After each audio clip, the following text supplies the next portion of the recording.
স্বাধীনতা দিবসের দিন পতাকা উত্তোলন এবং রক্তদান শিবিরকে কেন্দ্র করে উত্তাল হয়ে উঠেছে রাজধানী আগরতলা এবং তার প্রতিবাদ জানিয়ে শহরে বিক্ষোভ মিছিল বের করেছে ডিওয়াইএফআই, এসএফআই, টিএসইউ ও টিওয়াইএফ।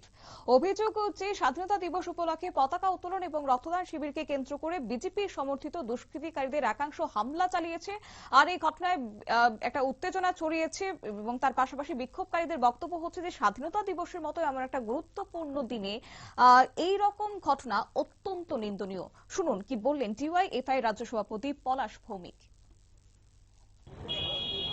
বিজেপির শাসনে ত্রিপুরা আজ দুষ্কৃতিকারী এবং গুন্ডাদের স্বর্গরাজ্যে পরিণত হয়েছে।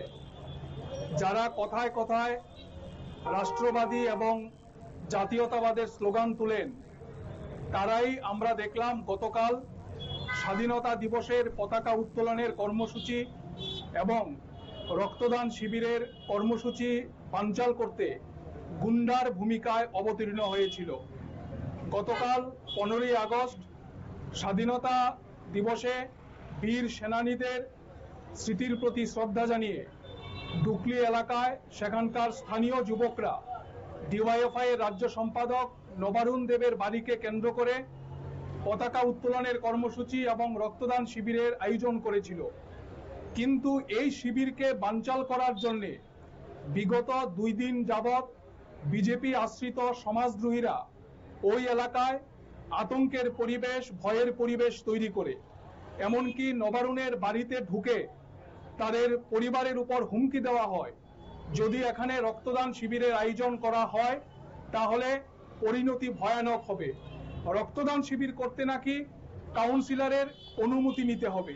এই হচ্ছে আজকে আমাদের ত্রিপুরা রাজ্যের অবস্থা। শুধু ডুকলি না, আমরা দেখলাম সোনামুড়ার কলমচৌড়া এলাকায় খোয়াইয়ের চেবরি।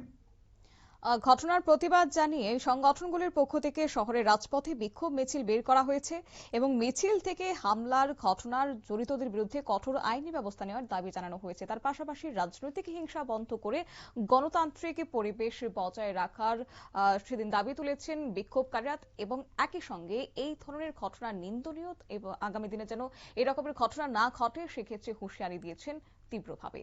নিয়ে নিচ্ছে ছোট্ট একটি বিজ্ঞাপন বিরতির সঙ্গে থাকুন।